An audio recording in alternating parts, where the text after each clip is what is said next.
यह बात बिल्कुल ही सत्य है। ईश्वर के वास्तविक स्वरूप को कोई भी आज तक नहीं जान पाया है, और जो जान पाया है वह सारे समाज में आकर डिंडोरा नहीं पीटता। दूसरी बात है, ईश्वर की रूप एवं परिभाषा समय अंतराल में बदलती रहती है। इसलिए मनुष्य अपने ज्ञान एवं बुद्धि के आधार पर कुछ निजी स्वार्थ के साथ भगवान के रूप एवं चरित्र को बदलते रहते हैं। जिसके प्रशंसक अधिक होते हैं वह मान्यता चल पड़ती है, और यह मान्यताएं भी अलग अलग समय में प्रचलित होती रहती हैं। यही कारण है आज जब संचार साधन की उपलब्धता प्रत्येक जनमानस तक हो गए हैं और घर घर में यह संदेश आसानी से पहुंच जाता है, तो हमें सभी सुनने वालों को बहुत ही संदेह, दुख एवं पीड़ा होती है। और आश्चर्य भी होता है कि एक ही कथा और कहानी है, अलग अलग ग्रंथ में इतना अंतर क्यों होता है। मानो जैसे समुद्र और पहाड़ और उनके अनुयायी आपस में मिलकर इस खाई को भरने में भी कोई रुचि नहीं दिखाई। जब ब्रह्मा, विष्णु, महेश, देवी शक्ति चारों आपस में जुड़े हुए हैं, एक ही शक्ति से निर्मित हैं और एक दूसरे की पूजा अर्चना करते हुए बताए जाते हैं, तो उनके मानने वाले इतना आपस में लड़ते झगड़ते क्यों? क्या है यह सब? क्या वे हम सभी मानव समाज में कुछ छुपाना चाहते हैं, या ब्रह्मा, विष्णु, महेश एवं दुर्गा शक्ति की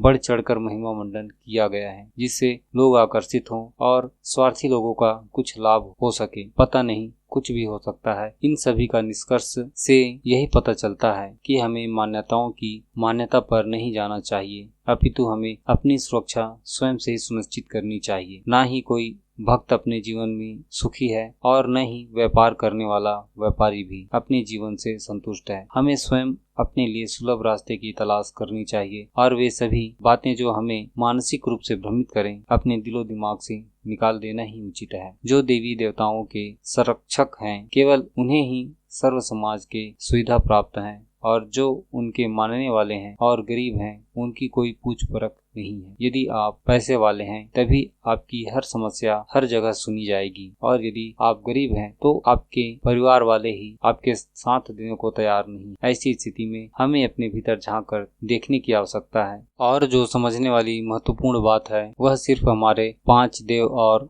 5 बुराइयां ही हैं जिन्हें हमें समझना है। हमारे 5 देवता होंगे अग्नि, वायु, जल, पृथ्वी और आकाश, और हमारे 5 बुराइयां हैं काम, क्रोध, मोह, लोभ, अहंकार। यदि यह मनुष्य शरीर के नियंत्रण में रहता है तो हमें जीने की नई ऊर्जा एवं ऊंचाई प्रदान करता है, और जब हमारे नियंत्रण से बाहर चला जाता है तब यही हमारे शरीर को दुख देने लगता है। और अन्य सभी बातें निरर्थक हैं। जो जितना अपने आप में अज्ञानी होगा वह उतने ही अपने शारीरिक सुख के लिए धन लुटाएगा। जानकारी कैसी लगी कमेंट करके बताएं, और हमारे चैनल को एक लाइक एवं सब्सक्राइब अवश्य ही कर दें, ताकि ऐसे ही ज्ञानवर्धक बातें आप तक साझा करते रहें। हमारे इस कथा प्रसंग को सुनने के लिए आप सभी का बहुत बहुत धन्यवाद।